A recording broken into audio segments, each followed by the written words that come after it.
Boa noite, irmãos, graça e paz. Estava pensando, que lugar doce, que lugar maravilhoso estar aos pés do nosso amado Senhor. Enquanto cantávamos, o lugar mais seguro desse universo é prostrados aos pés feridos do nosso amado Senhor. É ali que nós percebemos o movimento do perfume celestial cruzando nossos corações, nossa face. O lugar mais seguro que nós temos, amados irmãos e irmãs, é aos pés do Senhor.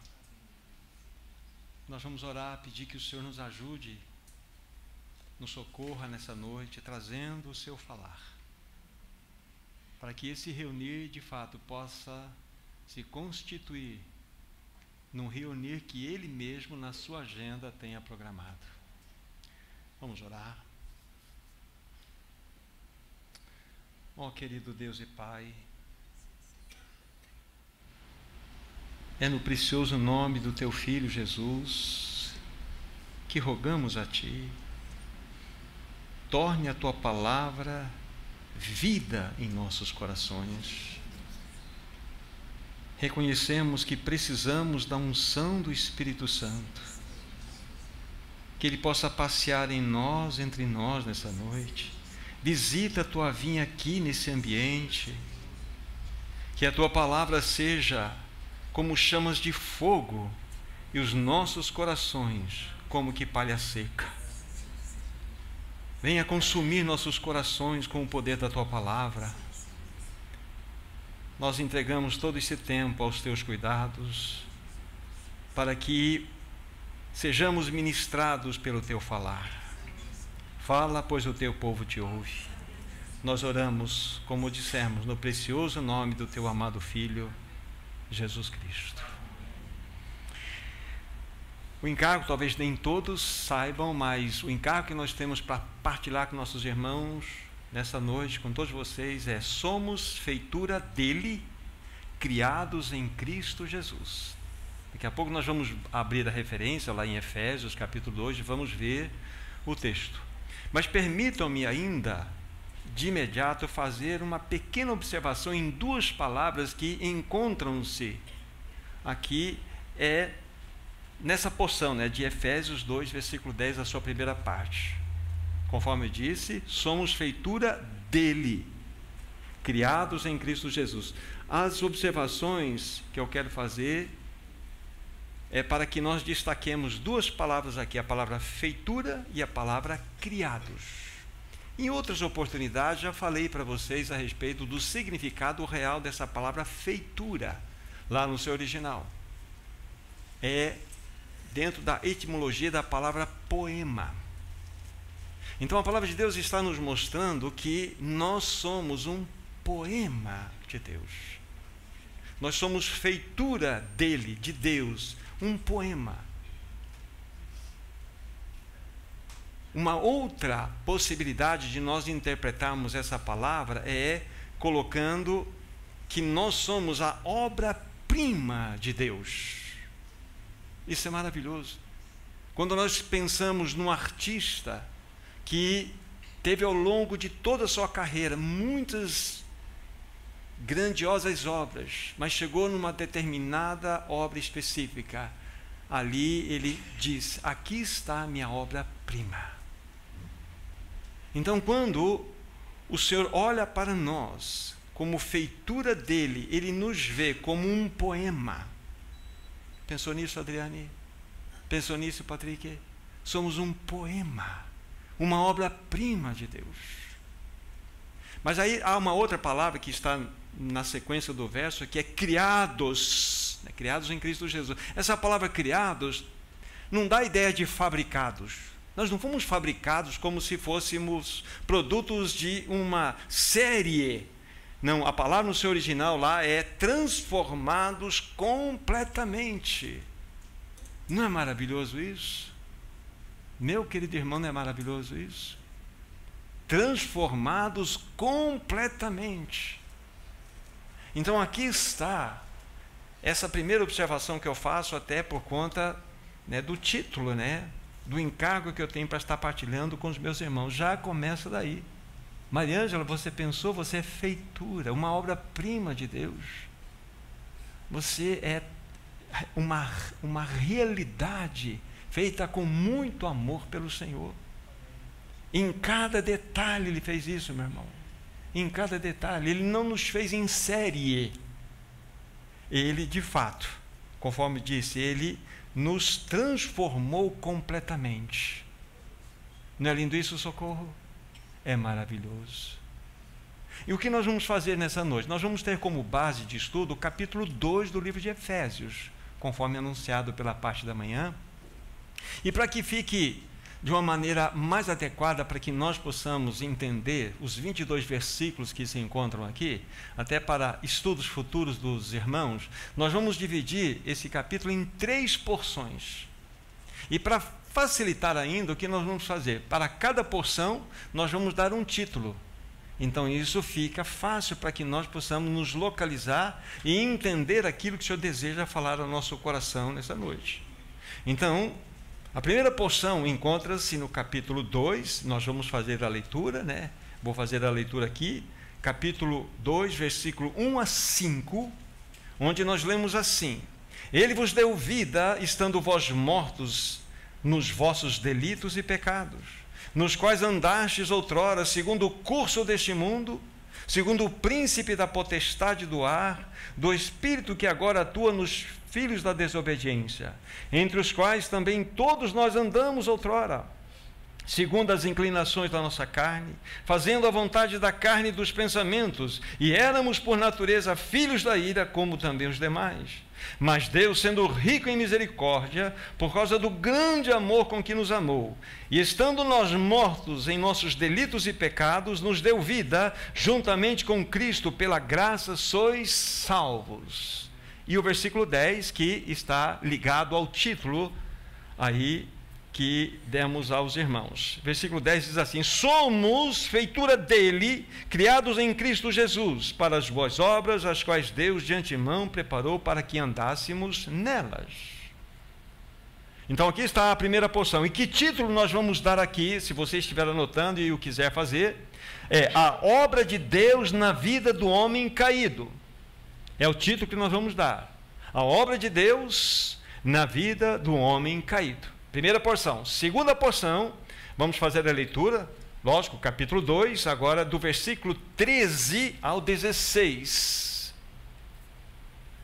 Mas agora, em Cristo Jesus, vós que antes estáveis longe, fostes aproximados pelo sangue de Cristo, porque Ele é a nossa paz, o qual de ambos fez um, e tendo derribado a parede da separação que estava no meio, a inimizade, aboliu na sua carne a lei dos mandamentos, na forma de ordenanças, para que dos dois criasse em si mesmo um novo homem, fazendo a paz, e reconciliasse ambos em um só corpo com Deus, por intermédio da cruz, destruindo por ela a inimizade.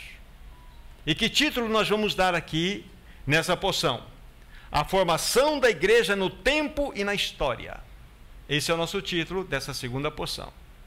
A formação da igreja no tempo e na história. E por fim, a terceira porção, estamos aí no capítulo 2, versos 20 até o 22. Edificados sobre o fundamento dos apóstolos e profetas, sendo ele mesmo Cristo Jesus a pedra angular, no qual todo edifício bem ajustado cresce para o santuário dedicado ao Senhor, no qual também vós juntamente estáis sendo edificados para a habitação de Deus no Espírito. E para essa terceira porção, que título nós vamos dar? Edificados para a habitação de Deus. Então, pensando nos 3 títulos que nós levantamos para os irmãos. Primeiro título, a obra de Deus na vida do homem caído. O segundo título, a formação da igreja no tempo e na história. E o terceiro título é edificados para a habitação de Deus. Isso já nos dá uma sequência que nós possamos compreender que caminho vamos tomar. Agora, amados irmãos, antes mesmo de considerarmos esses versos que acabamos de ler e alguns outros que vamos estar pontuando, eu creio que seria de grande ajuda para nós eu acrescentar algo naquilo que eu tenho falado ao longo do tempo aqui, quando já estamos a meditar nessa carta já por várias semanas juntos. Eu penso que é algo importante eu agregar, colocar para os irmãos aqui.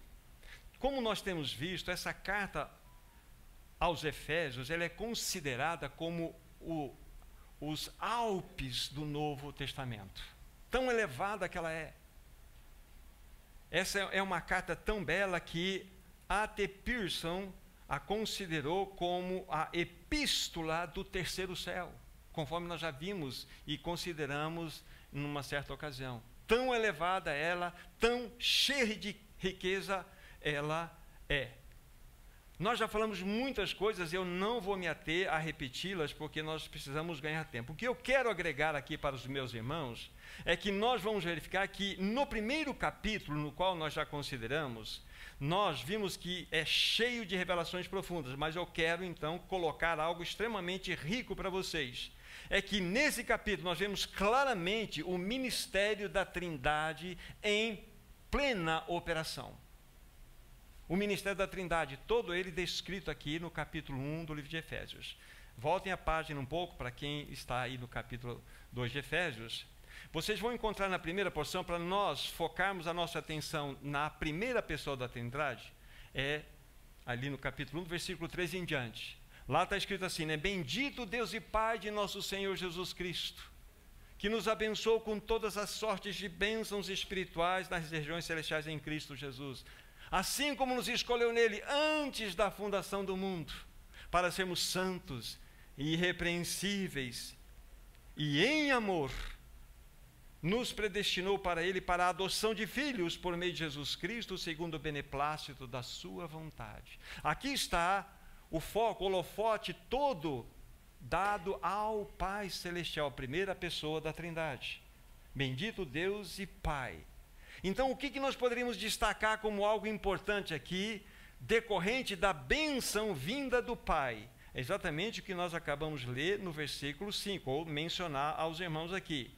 Nós fomos predestinados para Ele, para a adoção de filhos. Qual é a bênção dessa maravilhosa pessoa da Trindade, o Pai? A bênção da filiação.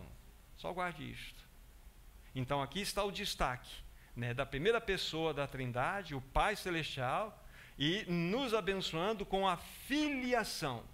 Agora vamos ver o destaque, o holofote sendo colocado agora na segunda pessoa da Trindade, o Filho, versos 6 e 7. Para o louvor da glória de sua graça, que Ele nos concedeu gratuitamente no amado Senhor Jesus, no qual, diz aí, temos o quê? A redenção pelo seu sangue, a remissão dos pecados, segundo a riqueza da sua graça. Aqui nós temos o holofote dado à segunda pessoa da Trindade, ao Filho. Então, qual é a bênção decorrente do Filho? A redenção. Enquanto a bênção advinda do Pai é a filiação, a bênção advinda do Filho é a redenção.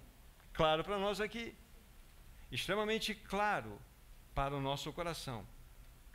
Agora, no versículo 13 e 14, nós temos o holofote novamente sendo mudado e sendo todo ele colocado sobre a terceira pessoa da Trindade. 13 e 14. Em quem também vós, depois que ouvistes a palavra da verdade, o evangelho da vossa salvação, tendo nele também crido, fostes selados com o Espírito da promessa, é o Espírito Santo, o qual é o penhor da nossa herança até o resgate da sua propriedade, em louvor da sua glória. Aqui, vocês perceberam, o holofote mudou completamente para a terceira pessoa da Trindade, o Espírito Santo. Quando você e eu nascemos de novo, então, nós ganhamos a vida de Cristo. Então, nós nos tornamos moradas do Espírito. Nós somos habitação do Espírito. E por isso, ser uma realidade, aqui há duas palavras fundamentais que envolvem a bênção decorrente da terceira pessoa da Trindade, o Espírito Santo. Coloque os olhos de novo aí, que no versículo 13, no final, fostes selados. Guardem essa palavra, risquem essa palavra. A palavra selados é aqui. E na sequência, selados com o Espírito da promessa. Aí no versículo 14, o qual o Espírito Santo é o quê? O penhor da nossa herança. Então, duas palavras, selados e penhor. Essas duas palavras são importantes. Por quê? O selo fala de minha propriedade. Minha propriedade. Aquele selo, né, quando nós pensamos naqueles tempos antigos que os selos eram aquelas ceras derretidas e com a marca do anel do rei. Isto é propriedade minha, está selado. Vocês percebem a ordem das situações? Então, há um selo sobre todos aqueles que nasceram de novo, e isso significa minha propriedade, mas também há um penhor. O Espírito Santo se torna um penhor, e conforme lido aqui, é o penhor da nossa herança até o resgate, ou seja, algo futuro, né, de sua propriedade. Isso fala-nos que ele é a garantia, penhor é garantia. Quando você penhora algo, você está dando algo como garantia. Então o Espírito Santo é a garantia, a certeza, o antegozo da herança que nós iremos desfrutar na volta do Senhor. Percebam? Então aqui nós estamos diante dessa bênção maravilhosa. A bênção decorrente, advinda do Espírito Santo, a terceira pessoa da Trindade, é o selo e o penhor. O selo é o direito de propriedade e o penhor é a garantia que verdadeiramente nós iremos desfrutar de tudo aquilo que nos foi reservado pelo Senhor na sua volta. Já estudamos muito sobre isso, quando falamos do capítulo 1 de Efésios. Nós somos a herança dele, sim, mas é importante dizer que nós temos uma herança nele também, e é essa herança que nós estamos aguardando. Então ficou claro? Então agrego isso para os irmãos estudarem depois nessas verdades somadas àquelas que vocês já estão ouvindo. Então nós temos claramente a evidência da ação do Espírito Santo aqui agindo. Então, para vocês gravarem, o Pai, ele nos abençoa com a filiação, não é isto? O Filho nos abençoa com a redenção, e o Espírito Santo nos abençoa com o selo e com o penhor. Não é maravilhoso isso? Então vocês percebem por que a Pearson chamou que essa carta é uma carta do terceiro céu. Porque ela se torna os Alpes do Novo Testamento, porque ela é plena de riqueza, ela é inesgotável. Para vocês terem ideia, do versículo 3 ao versículo 14, no original não tem ponto, não tem vírgula, não tem ponto e vírgula, não tem tração, não tem parênteses, não tem nada. É uma respirada só do Espírito, revelando a Paulo. Só que como que nós vamos compreender se nós temos lutas até assim? Então divide-se para que nós possamos colocar aqui um pouco o nosso coração e compreender as verdades que estão inseridas aqui. Isso é maravilhoso. Isso é maravilhoso. Então fica esse adendo a mais daquilo que já tem sido falado para os meus irmãos, né? E algo que sempre me provoca, esse versículo 10 do capítulo 1 é provocante para mim, eu preciso ler para vocês, já li outras vezes. E de fazer convergir nele, né, em Cristo Jesus, na dispensação da plenitude dos tempos, todas as coisas, tanto as dos céus como as da terra. Aqui está o supremo eterno propósito de Deus.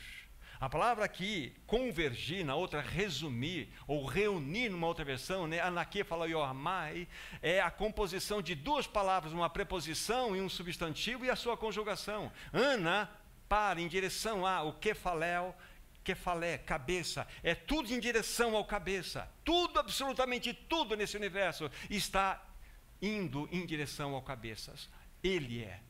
Aí você pergunta, por que essa imensidão de universo? Talvez você já tenha assistido aqueles programas na televisão, onde aqueles mergulhadores vão naquelas regiões mais abissais do oceano, mais profundas, e encontram lá alguns seres vivos, né? algumas plantas mexendo para lá para cá, mas é um ser vivo. Aí você pergunta, mas por que isso está ali? Sabe por quê? É uma das maneiras da expressão da glória de Cristo. Porque é impossível nós manifestarmos a glória de Cristo de uma maneira simples. Então, o universo se torna pouco um pouco de espaço para manifestar algo de Cristo. Então, aqueles detalhes simplesmente apontam para a glória de Cristo. Então, aquelas criaturinhas estão ali para glorificar a Cristo. E você é alguém que foi regenerado, transformado para a glória de Cristo. Para que através de você manifeste esse caráter maravilhoso. Então, vejam, dá para sair dessa carta? Não dá para a gente pedala aqui, mas é lindo demais. Agora, nós vamos avançar um pouquinho mais dentro daquilo que nós propusemos a estar trabalhando com os nossos irmãos aqui nessa noite. Então, nós vamos considerar o que? Aquela primeira porção que tem como título, né, no capítulo 2, a obra de Deus na vida do homem caído. E lemos alguns versos, vamos ler 3 versículos novamente, para vocês virem um destaque que eu vou dar. Ele vos deu vida, primeiramente vou destacar os 2 primeiros versos, capítulo 2. Ele vos deu vida, estando vós mortos nos vossos delitos e pecados, nos quais andastes outrora, segundo o curso desse mundo, segundo o príncipe da potestade do ar, do espírito que agora atua nos filhos da desobediência. Vocês observaram aqui da maneira como Paulo utilizou aqui esse pronome?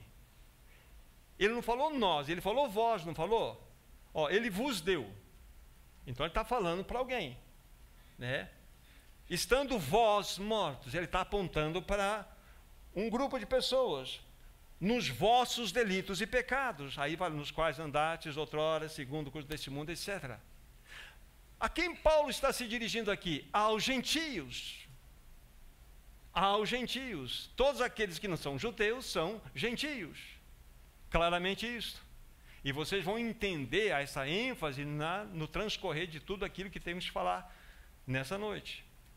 Mas aí, quando chega no versículo 3, Paulo fala algo interessante para nós. Entre os quais também todos o quê? Nós. Aí ele se inclui, mas ele se inclui como um judeu. Vocês gentios, tirando aquela parte inicial que ele é positiva, vos deu vida, olhando para a parte negativa, vocês gentios, vocês estavam mortos nos vossos delitos e pecados, vocês andaram outrora no curso desse mundo, seguindo o príncipe da potestade do ar, vocês foram dominados pelo espírito que está atuando no ar, vocês agora estão agindo como filhos da desobediência. Mas ele fala no versículo 3, entre os quais também todos nós andamos outrora. Então ele se inclui como judeu. É muito importante para nós. Segundo as inclinações da nossa carne, fazendo a vontade da carne e dos pensamentos, e éramos por natureza filhos da ira, como também os demais. Ou seja, Paulo está deixando muito claro aqui que tanto gentios como judeus estão mortos para Deus em delitos e pecados. Paulo está deixando claro para nós aqui que tanto gentios como judeus são filhos da desobediência, são filhos da ira. Essa é a clareza que Paulo está dando aqui, quando ele está escrevendo essa carta. Ele coloca o judeu ao lado dos gentios numa mesma realidade. Vocês estão debaixo de uma mesma condenação do que nós. Ambos, tanto judeus como gentios, encontravam-se debaixo da condenação. Deixa o dedo aqui, vão para Romanos capítulo 3. Romanos capítulo 3, versículo 9. Aliás, todo Romanos, capítulo 2 em diante, vai nos mostrar exatamente que tanto judeus como gentios encontram-se debaixo da mesma realidade de condenação. Repetindo Romanos, capítulo 3, versículo 9. O que se conclui? Temos nós qualquer vantagem, isso como judeu? Não! De forma alguma, pois já temos demonstrado que tanto os judeus como os gregos, aqui lê-se gentios, estão debaixo do pecado. Aí ele vai trazer toda aquela lista, não há justo nenhum sequer, não há quem entenda, não há quem busque a Deus, todos se extraviaram, mas se fizeram inúteis, não há quem faça o bem, não há nenhum sequer, e vai discorrendo em toda essa lista. O que é importante para nós é sabermos que Paulo está argumentando, que isso é fundamental para nós, quando ele escreve essa carta aos Efésios, que eles estavam sim mortos em delitos e pecados, mas nós também, judeus, na mesma condição nos encontrávamos. Então, judeus e gentios, pecadores, caídos. Estamos juntos? Aí mesmo onde você está, Romanos capítulo 3, versículo 23, vai dizer assim: porque todos pecaram e carecem da salvação. Está escrito aí? Destituídos estão da salvação? Não está escrito, né? É do quê? Da glória. Por que não da salvação? Não podia saber bem, não seria algo já maravilhoso? Todos pecaram e carecem da salvação? Porque o homem perdeu muito mais do que a salvação. O homem perdeu a glória. O homem perdeu a glória. Isso está relacionado com o que estamos falando dentro do eterno propósito de Deus. E a redenção, então, é para que através dessa obra maravilhosa nós novamente fôssemos levados para o eterno propósito de Deus, que é ter uma família composta de muitos filhos parecidos com Jesus, para que Ele seja tudo em todos. Voltem lá para Efésios. Mas está claro, então, todos pecaram e carecem da glória de Deus. Isso mostra-nos que tanto judeus como gentios encontram-se na mesma situação. Ou seja, enquanto vocês chegam lá em Efésios capítulo 2, todos viviam para si mesmos, seguiam o curso desse mundo, viviam debaixo do domínio do príncipe do ar que atua nos filhos da desobediência. É o que está escrito aqui. Essa é a argumentação inicial de Paulo. Lembra-se que o nosso título é A Obra de Deus na Vida do Homem Caído. Paulo está colocando judeu ao lado do gentio numa mesma absoluta condição. Isso é importante.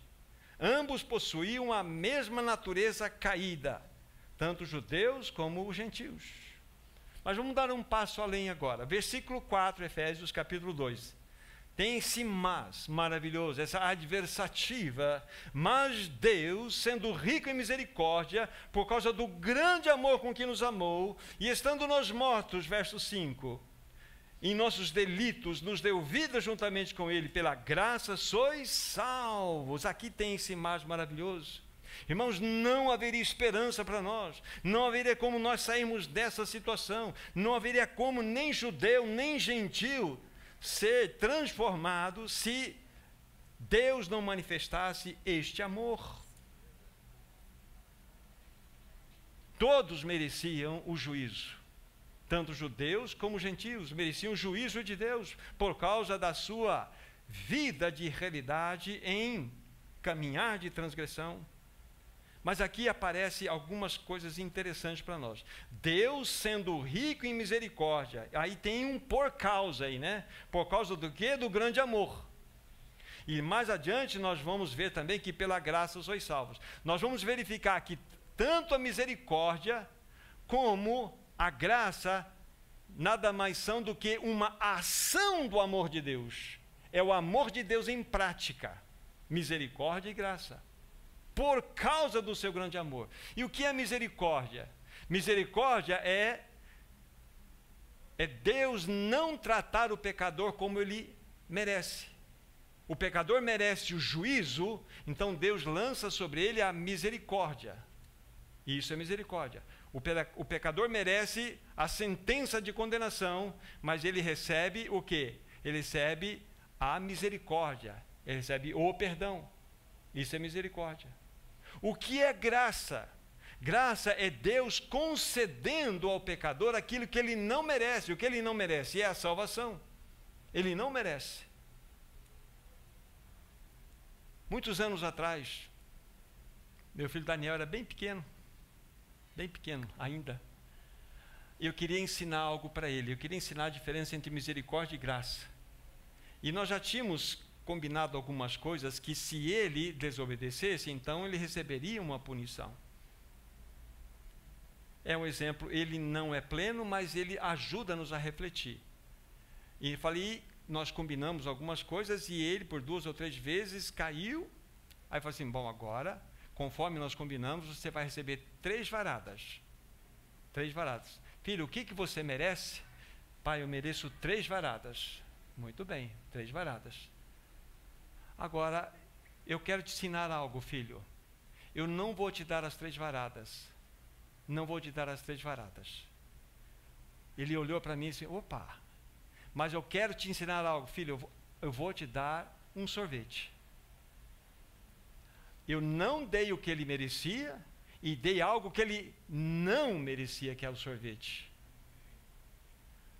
Então, é um exemplo não tão claro, porque deixa a margem, e eu quero dizer qual é a margem que deixa aqui para nós.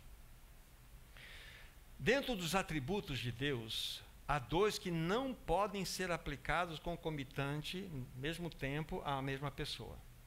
Se Deus vai usar de misericórdia para com a Verinha, vai usar de misericórdia, ela vai ser perdoada, Deus não vai tratá-la como ela merece. Deus pode, se ele vai usar de misericórdia, Deus pode lançar o juízo sobre ela? Ou é o juízo, ou é a misericórdia. Porque se Deus vai lançar o juízo sobre ela, então não tem misericórdia. Então esses dois atributos não se aplicam concomitante numa mesma pessoa. Não cabe. Não cabe. Entende? Então como é que nós explicamos isto? O Senhor Jesus fala assim: Pai, sobre mim o juízo que iria cair sobre a Verinha, e sobre ela a tua misericórdia. Porque o pecado precisa ser julgado. O pecado não pode ser simplesmente perdoado com um tapinha nas costas. O pecado precisa ser julgado. Então, quando o Senhor Jesus toma o nosso pecado, então o juízo vem sobre ele e a misericórdia recai sobre nós, entendem? Então, para que o exemplo do meu filho pudesse ser mais efetivo, mais claro, que não aconteceu, mas eu coloco isso para vocês, seria eu mesmo punir-me com aquela punição que ele deveria ter. Então o juízo viria sobre mim, a misericórdia sobre ele e a graça sobre ele. Entende o que eu falo? Então aqui está exatamente por causa do grande amor com que nos amou, estando nós mortos, tanto gentios como judeus, em delitos e pecados, nos deu vida juntamente com Cristo, pela graça sois salvos. Está claro para nós? Esse é o ponto. Então, Evandro, o Senhor usou de misericórdia para você. Mas, e aqueles meus pecados? Foram julgados no seu amado Senhor Jesus Cristo. Não ficou sem o julgamento. O pecado foi julgado em Cristo. Então entende porque não dá para fazer uma mesma coisa junto. Misericórdia e juízo. Juízo vai para Cristo e a misericórdia vem para você. E a graça. Isso é o Evangelho. Isso é exatamente o que Paulo estava mostrando para aqueles gentios e para ele que fazia parte dos judeus, que ambos estavam numa mesma condição, homens caídos, e que precisavam dessa manifestação plena e prática do amor, misericórdia e graça. Ambas, misericórdia e graça, revelam o maravilhoso amor de Deus em ação. Aí o verso 6 é maravilhoso. E juntamente com ele nos ressuscitou e nos fez assentar nos lugares celestiais em Cristo Jesus. Ganhamos essa vida maravilhosa de Cristo e fomos elevados com ele e assentados nos lugares celestiais. Isso é glorioso demais. Isso é majestoso, isso é maravilhoso. Aí o versículo 7 vai dizer assim: para mostrar nos séculos vindouros, ou seja, na eternidade futura, a suprema riqueza da sua graça e bondade para conosco em Cristo Jesus. Olha o que o teu Senhor fez com você. Olha isso. Aquilo que ele projetou lá no passado, na eternidade passada, aquilo que foi conquistado no tempo por Cristo Jesus, projetou-se para que expressasse como riqueza da sua graça nos séculos vindouros. Isso é maravilhoso. Esse é o projeto da salvação. Mas eu creio que está claro para vocês que Paulo argumentar inicialmente nos 2 versículos, vocês gentios, você é algo, depois fazer, mas todos nós estamos juntos. Daqui a pouco vocês vão entender, em especial na segunda porção que vamos considerar, o porquê isso tem que ser destacado desta forma. Agora versículos 8 e 9 nos mostram: porque pela graça sois salvos, mediante a fé. Isso não vem de vós, é dom de Deus, não de obras para que ninguém se glorie. Aqui está mostrando o caminho da nossa salvação. É inteiramente pela graça. Pela graça, não é por obras, não é por méritos, é graça. Cristo Jesus, ele realizou essa obra e gratuitamente ofertou a nós. para ele custou um preço elevadíssimo, para ele foi algo muito elevado no preço que ele pagou, mas para nós é graça. Aqui está o caminho da nossa salvação, graça, plena graça. Pela graça sois salvos mediante a fé, isso não vem de vós, é dom de Deus.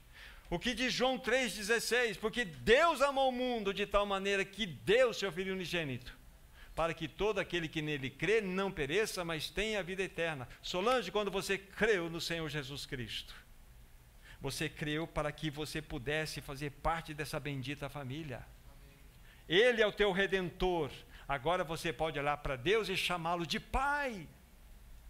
Cumpre-se em você aquele anseio maior do Pai, ter uma família composta de muitos filhos. Você é uma filha de Deus, por meio da redenção alcançada em Cristo Jesus. Você é selada pelo Espírito Santo, em você há um penhor de garantia.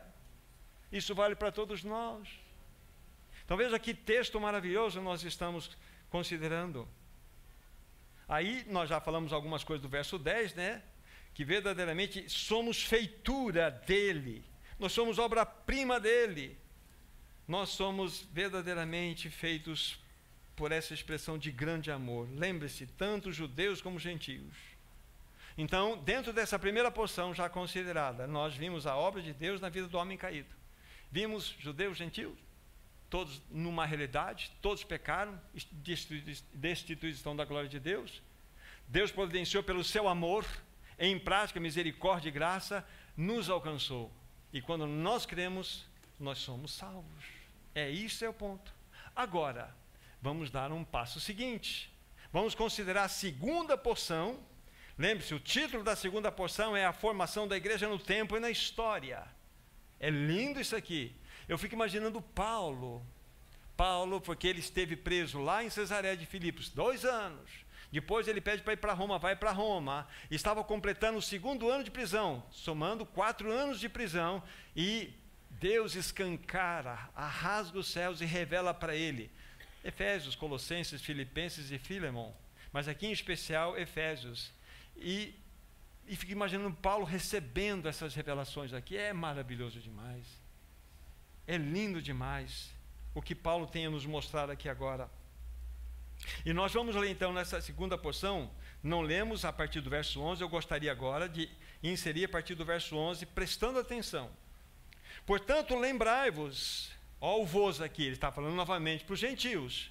Lembrai-vos de que outrora vós, gentios na carne, chamados em circuncisão por aqueles que se intitulam circuncisos na carne, por mãos humanas. Naquele tempo, vocês gentios estáveis sem Cristo, separados da comunidade de Israel, e estranhos às alianças da promessa, não tendo esperança e sem Deus no mundo.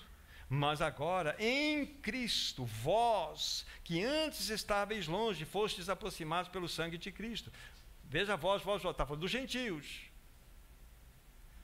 Vós que antes estáveis longe, fostes aproximados pelo sangue de Cristo, porque Ele é o que? Agora veja bem, nossa paz, o qual de ambos fez um, tendo derribado a parede da separação, que estava no meio a inimizade, e aboliu na sua carne as leis dos mandamentos na forma de promessas, para que dos dois criasse em si mesmo um novo homem, fazendo a paz, e reconciliasse ambos em um só corpo com Deus, por intermédio da cruz, destruindo por ele a inimizade. Então, a primeira observação que eu faço para vocês aqui, do versículo 11, Paulo novamente chama atenção. Lá, no versículo 1 considerado, ele vai falar, olha, vocês, gentios, estavam mortos em delitos, lembram disso? Mas vocês, como nós, estávamos em queda e precisávamos do novo nascimento. Aí, novamente, no versículo 11, presta atenção. Portanto, lembrai-vos, ele estava, lembre-se aí, não é isso? De que outrora vocês gentios na carne, chamados em circuncisão, e tudo isso que nós acabamos de ler. Muito importante. Agora, é notório para nós que há uma evidência clara que existia uma inimizade entre gentios e judeus. Havia uma parede de separação entre gentios e judeus. Pela leitura nós vimos isto. Tendo derribado a parede da separação, que estava no meio, a inimizade, Perceba que havia algo que dividia judeus e gentios. Para que nós possamos compreender isso, eu estava pensando, até fiz umas anotações pessoais aqui, para nós entendermos isto. Isso vai trazer uma clareza e é importante que nós fiquemos atentos e espero no Senhor que eu seja claro o suficiente para nós entendermos. No plano de Deus, os judeus, os israelitas gozavam de um lugar de privilégio, o qual os gentios eram completamente estrangeiros. Vamos pensar assim, toda a humanidade está caída, ok? Deus precisa fazer algo. Então o que ele vai fazer? Ele vai eleger uma nação. Eleger, a palavra é essa, eleger uma nação. Para que esta nação, no caso Israel, pudesse exercer a função sacerdotal em toda essa humanidade. Estamos juntos? Aí você pergunta, mas por que Israel? Lá em Deuteronômio 8, vocês terão a resposta sobre essa questão. Lá vocês vão, Deuteronômio 7, por favor, Deuteronômio 7, 6 a 8. Olha, eu não escolhi vocês porque vocês eram um povo grande, que vocês eram melhor do que os outros. Eu amei vocês e eu quero que vocês sejam uma nação sacerdotal. Guarde isso. Então, no plano de Deus, os judeus gozavam de um lugar de privilégio e os gentios completamente estrangeiros. Então Deus separou Israel para ser uma nação sacerdotal e para que ela fosse bênção entre todas as nações. Se vocês estudarem, por exemplo, Gênesis capítulo 12, tudo começa com Abraão. Sai da tua terra, que eu mostrarei a terra onde você deve ir. De ti farei uma grande nação, e de ti procederão grandes nações. Em ti serão abençoadas todas as famílias da terra, ou todas as nações da terra. Esse era o projeto. Aí depois de Abraão, nós temos, advindo, vamos dizer, da semente de Abraão, não Ismael, mas Isaque, daí vem Jacó e Esaú, então é Isaque e Jacó, e a partir de Jacó as 12 tribos, aqui então as 12 tribos, então se tornam a nação de Israel, através da qual Deus abençoaria toda a humanidade. Ok? Muito importante que nós guardemos isso. Agora, se Deus está separando essa nação para que ela fosse uma nação sacerdotal, Deus tinha que dar privilégios e abençoá-las de modo diferente. Nós não vamos lá, mas anotem lá para vocês conferirem. Romanos 9, nos seus inícios, ali do versículo 1 até o versículo 5, vocês vão encontrar que aos israelitas pertenciam o quê? A adoção, a glória, as alianças, a lei, o culto, as promessas. Dos israelitas vieram os patriarcas e também dele descendeu o Cristo. Então vejam o privilégio que Deus deu a esta nação.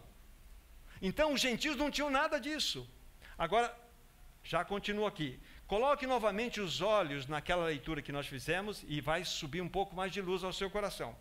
Quando Paulo, no capítulo 2, versículo 11, ele vai estar mostrando, olha, lembrai-vos de que outrora vocês gentios na carne, chamados incircuncisão, por aqueles que se intitulam circuncisos, vocês se lembram da ordem que deveria haver a circuncisão em todo israelita que nascesse, o homem? Isso mostrava que eles eram um povo separado, completamente separado de todas as outras nações, mas isso com um objetivo, guarde lá no seu coração. Aí, no versículo 12, naquele tempo estava sem Cristo, lá no original, Christos, Messias, ou seja, vocês não tinham esperança alguma de salvação. Para onde vocês iriam? Nasceriam, viveriam, morreriam e acabaria tudo. Então Paulo está levando esse raciocínio adiante para com eles, para que eles entendessem que eles não tinham esperança nesse mundo, eles não tinham Messias, eles eram separados da comunidade de Israel, como nós há pouco falamos. Eles eram estranhos às alianças da promessa, não tinham esperança no mundo e sem Deus, não havia possibilidade alguma, entendem? Porque Deus havia pensado Israel, deu privilégios a essa nação para que Israel pudesse ser bênção em todas as outras nações. Agora, uma coisa importante, esta eleição da nação de Israel não fazia dela automaticamente salva. Essa nação sacerdotal era composta de quê? De pecadores que precisavam de justificação através de todos aqueles sacrifícios que foram elaborados. Agora a pergunta que eu levanto para vocês: Israel cumpriu com aquilo que Deus deixou para ele como demanda, para que ele fosse bênção na sociedade? Não. Israel falhou duramente, terrivelmente, terrivelmente.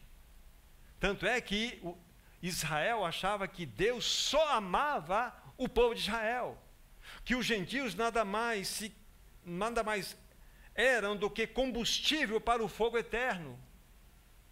Eles odiavam os gentios. Eles, ao invés de se tornarem uma nação sacerdotal, Israel se tornou uma nação extremamente arrogante, voltada para si mesmo. Ela desprezou todos os privilégios que Deus havia dado. Essa é a grande luta de Paulo no capítulo 9 de Romanos.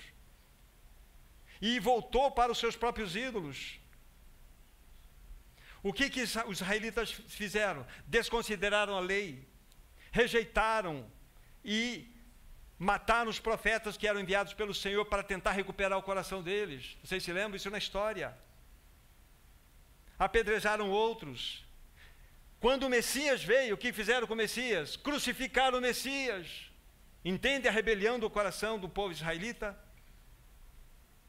Era um povo privilegiado. Lembra-se depois, lá em Atos 7,51, fala de Estevão, falando a respeito de toda aquela realidade de rebelião do coração dos israelitas. Vocês sempre resistem ao Espírito Santo. Vocês percebem? Então Israel não respondeu com seus privilégios. Em todo esse tempo, ele desprezou, rejeitou os profetas, matou um, crucificou outros. O próprio Messias foi rejeitado e crucificado. Que terrível pecado! Que terrível pecado! Sai daqui um pouquinho, Romanos capítulo 10, versículo 21. Romanos 10, 21. Veja então, toda a argumentação do apóstolo Paulo aqui, a partir do capítulo 9 até o 11, sobre essa situação. Capítulo 10 de Romanos, verso 21. Depois vocês leem os versos antecedentes. Ali, pela boca de Isaías, quanto a Israel, porém, diz: todo dia estendi as minhas mãos para um povo rebelde e contradizente. Então vejam a dura palavra que nós temos aqui contra esse povo chamado povo da aliança. Um povo que rejeitou. Agora, como consequência isto, eles foram espalhados por toda a terra no ano 70. O general Tito foi lá e destruiu completamente Jerusalém e foram espalhados. Isso porque uma profecia do próprio Senhor Jesus diz em Mateus 24: não ficará pedra sobre pedra nesse templo que não seja derrubado. Então na cruz aconteceu algo incrível. Na cruz ele acabou com o muro da separação. Então vocês começam a entender. Voltem para Efésios capítulo 2. É exatamente a obra da cruz que é maravilhosa. Na cruz, o Senhor verdadeiramente, Ele tratou desse assunto que jamais nós conseguiríamos tratar por nós mesmos. Como disse para vocês, havia uma barreira intransponível entre os judeus e gentios, por tudo isso que nós acabamos de falar para vocês aqui. Mas quando o Senhor Jesus veio, Ele veio para romper com isto. Ele veio para acabar com isso, para acabar com esse muro de separação. Para vocês terem ideia, somente no templo de Herodes, não no anterior, no reconstruído, nem no templo de Salomão, não havia o pátio dos gentios, mas no muro de Herodes, no templo de Herodes, havia o pátio dos gentios, onde eles eram terminantemente proibidos de entrar no lugar onde só os judeus entravam. Para a gente ver. Então, quando o Senhor Jesus Cristo ele vem a esse mundo, Ele vai para uma coisa, Ele vem para tratar desse assunto. Então, Ele vem para realmente liquidar um assunto. A nação de Israel falhou duramente nesse processo. agora fica claro, voltem para o capítulo 2, possivelmente vocês já estão aí. Veja o versículo 13, a gente vai mais devagar agora. Mas agora, em Cristo Jesus, vós, no caso, os gentios, que estáveis longe, fostes aproximados pelo sangue de Cristo. Lembre-se, eles estavam alheios a alianças, eles estavam completamente perdidos, sem Deus no mundo, não havia esperança de Messias. Mas em Cristo, é o que está aqui, por causa do sangue, eles foram aproximados. Aí, versículo 14, Paulo diz, porque ele é a nossa paz, ele se inclui como um judeu, ele é a nossa paz, do qual, preste bem atenção agora, de ambos fez um. Aqui está a pista da formação da igreja. De ambos fez um, tendo derribado a parede da separação. A separação era exatamente todas aquelas ordenanças que nós havíamos falado aqui. Enquanto Israel deveria ser bênção para toda a humanidade, isso se tornou uma maldição. Vem Jesus e na cruz ele rompe com tudo isso. Ele derruba essa parede da separação que estava no meio, a inimizade. Havia uma inimizade entre judeu e gentil, clara. E essa inimizade, inicialmente, ela é colocada como um propósito de Deus, porque somente através do povo de Israel, então os gentios seriam abençoados. Mas aconteceu isso? Não! Então vem o Messias, Jesus, e realiza uma obra maravilhosa na cruz. Ele rompe com aquela parede de separação. Ele aproxima os gentios. Vamos na sequência da leitura. Versículo 14, nós já lemos no final, tendo derribado a parede da separação, que estava no meio, inimizade, aboliu na sua carne a lei dos mandamentos, na forma de ordenança, já falamos. Olha de novo, para que dos dois criasse em si mesmo o quê? Um novo homem. Aqui está a formação da igreja. Um novo homem, olha só, coisa linda, fazendo a paz, lógico. Havia uma inimizade entre os gentios e Deus, eles não podiam aproximar-se de Deus. Mas quando Cristo veio, rompeu-se essa inimizade. Então há paz entre os gentios e Deus, mas há uma paz entre os gentios e os judeus. E reconciliar-se ambos, novamente, em um só corpo está aqui, com Deus, por intermédio da cruz, destruindo por ela a inimizade. Olha que obra maravilhosa que é a obra do Calvário. Que obra maravilhosa. Vocês percebem aqui de dois feito um? Esse é o grande mistério. Esse é o grande mistério. Não é que os gentios se tornaram melhores, os judeus se tornaram melhores, fizeram um acordo formal. Não. Eles foram levados para a cruz para serem crucificados, porque não há possibilidade de criar-se uma realidade espiritual sem a morte. Então, a necessidade de uma introdução de um novo homem que traria características celestiais, graças e belezas celestiais. É verdade que em cada um individualmente nós vemos uma faceta desse novo homem, mas no novo homem coletivo nós vemos toda a glória de Cristo. O que é a igreja? O que é a igreja, de fato? É exatamente esse encontro de gentios e judeus numa cruz, para que dessa realidade surja um novo homem. Esta é a igreja. Olha que beleza que nós temos diante dos nossos olhos. Então mostra-nos aqui, nós vemos o versículo 15, vou ler o 16 novamente então, já li também, e reconciliar-se ambos em um só corpo com Deus, por intermédio da cruz, destruindo por ela a inimizade. Isso é lindo demais. E vindo evangelizou a paz a vós outros que estavam longe, ou seja, esse Senhor Jesus aproximou os que estavam longe das promessas, de tudo aquilo. Então Jesus trouxe os gentios. E na sequência, no mesmo versículo 17, para vós outros estáveis longe, e paz para também que estavam perto, para nós judeus que estavam na mesma condição de pecado, de queda. Então, em Cristo Jesus houve uma reconciliação. Não é lindo isso? Essa é a do Evangelho. Então aqui, nessa porção, estamos vendo a formação da igreja no tempo e na história. Tudo relatado aqui no capítulo 2. No capítulo 3 vai ampliar todo esse pensamento. Isso é lindo demais. Ambos, em Cristo Jesus, formam um novo homem, uma nova realidade.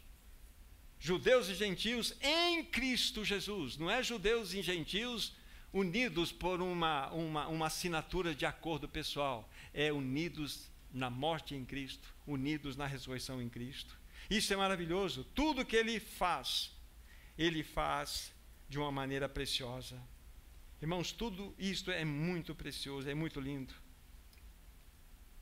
A parede ela foi derrubada, a inimizade foi removida, o sangue trouxe a paz perfeita. E em Cristo nós fomos feitos um novo homem, a igreja. Um novo homem fala de uma nova ordem de homem, marcada pela beleza e as graças celestiais que estão em Cristo Jesus. Este é o novo homem. Que nem eu disse, cada um de nós pode expressar uma pequena faceta desse novo homem, mas no coletivo nós temos toda a beleza, porque é impossível nós conseguirmos ver toda a expressão de graça e beleza de Cristo Jesus numa pessoa. É necessário o coletivo, isso nós vamos ver depois. É necessário para que compreendamos a altura, a largura, o comprimento e a profundidade do amor. É necessário que todos os santos estejam juntos. A igreja. É aí que nós vamos ver toda essa beleza. Como estou insistindo em dizer, isso é maravilhoso demais.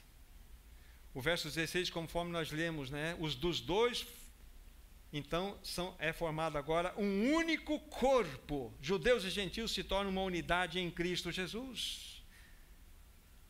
Efésios 3, só para vocês entenderem alguma coisinha que eu quero dizer, 3, versículo 6. A saber que os gentios são co-herdeiros e membros do mesmo corpo e co-participantes da promessa em Cristo Jesus por meio do Evangelho. Viram os gentios sendo aproximados?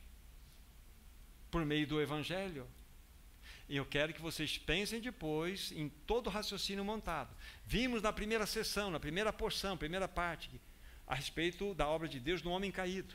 Tanto gentios como judeus naquela situação igual, mas o amor manifestou-se em misericórdia e graça, nascemos de novo pela graça. Aí Paulo começa a mostrar, vocês gentios, olha, vocês não tinham aliança, não tinham nada, vocês não tinham Deus, não tinham Cristo, não tinham nada. Aí eu falei um pouquinho da história de Israel, que tinha sobre ele um peso sacerdotal para que abençoasse as nações. A Israel fez isso? Não, foi reprovada, se tornou rebelde, contradizente. Apedrejou os profetas, matou o Messias, matou aqueles que vieram após. Então, Israel foi espalhada pelas nações. Mas aí a obra se concretiza em Cristo Jesus. Aí Paulo tem essa revelação maravilhosa. Não, vocês então agora que não tinham esperança, vocês foram aproximados pelo sangue, pela paz que Cristo. Os gentios podem chegar, podem vir, gentios, Cristo venceu, gentios. E nós judeus, nós temos esperança nesse Messias. Agora dos dois é feito um novo homem em Cristo Jesus. Isto é o Evangelho, nós somos um corpo. Essa é a beleza que nós estamos vendo aqui nesse livro de Efésios, capítulo 2. Agora, Colossenses aí pertinho, capítulo 3, versículo 11. Colossenses 3, 11, aqui fala-nos de algo coletivo. Colossenses 3, 11, mostrando que o novo homem que se refaz, né, nos versos precedentes, né, esse novo homem se refaz. Aí vai dizer o seguinte, no verso 11, no qual não pode haver grego, a palavra grego lê gentio aí. Não pode haver gentio nem judeu, circuncisão nem circuncisão, bárbaro, cita, escravo, livre, porém em Cristo é tudo em todos. Ou seja, em Cristo na cruz, tudo foi feito de tal maneira que agora nós somos um em Cristo. Não há mais gentio, não há mais judeu, não há mais circuncisão, não há mais incircuncisão, nem tem bárbaro, não tem escravo, não tem livre. Nós somos um em Cristo. Entende a obra da cruz? Acabou em Cristo, acabou tudo isso. Mais um texto, Gálatas capítulo 3, versículo 28. Gálatas 3, verso 28. Aí depois nós vamos considerar a terceira e última porção. Gálatas 3, verso 28. Dessarte, não pode haver judeu, ou seja, não pode haver judeu, nem grego, ou seja, não pode haver gentio, não pode haver escravo, não pode haver liberto, nem homem, nem mulher, porém todos vós sois um em Cristo. Cristo é a centralidade de todo o projeto de Deus. Então na cruz aconteceu uma obra consumada, maravilhosa. Nós somos um novo homem em Cristo Jesus. Somos todos irmãos em Cristo Jesus. Nós temos um cabeça que é Cristo Jesus. Olha que obra maravilhosa. Entende então naquela pequena porção que, voltem lá por favor, Efésios capítulo 2, nessa segunda porção, a formação da igreja no tempo e na história. Essa beleza. Por isso que foi importante, ainda que de maneira rápida, talvez não clara como deveria ter sido, nós vimos um pouquinho dos privilégios da nação de Israel, que foi escolhida não porque Israel era Israel, porque foi escolhida porque Deus escolheu, porque Ele assim fez, Ele é soberano. Mas a gente percebeu que Israel era uma das piores de todas as nações, e Deus derramou todas as bênçãos sobre Israel, todos os privilégios, todas as ordenanças, tudo. Israel deu as costas e maltratou aqueles a quem Israel deveria amar. Gentil é combustível para o inferno. Deus só ama Israel. Isso, então virou uma situação. Os profetas vieram para tentar corrigir isso. Foram perseguidos, apedrejados. O Messias veio e foi crucificado. Esse é o ponto. Aí então vem Cristo de fato. Ele resolve na cruz todo esse processo. Acaba essa inimizade. Nem judeu, nem gentil. Nós somos um novo homem em Cristo Jesus. Esta é a realidade. Não é linda essa porção? No meu coração tem muita coisa para aprender, mas é maravilhoso. Então vamos para considerar a última porção, que fala, né, edificados para a habitação de Deus. Esse é o resultado. Olha só a montagem. A obra de Deus na vida do homem caído. Já vimos. Aí a formação da igreja no tempo.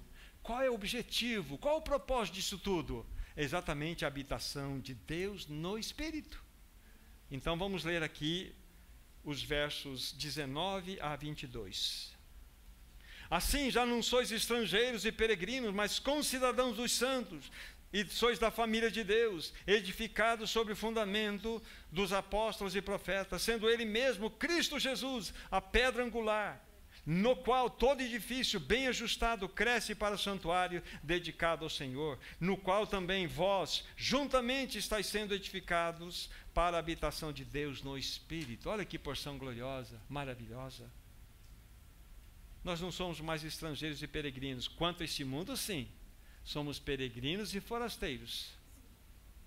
Mas em relação às realidades celestiais, nós não somos mais.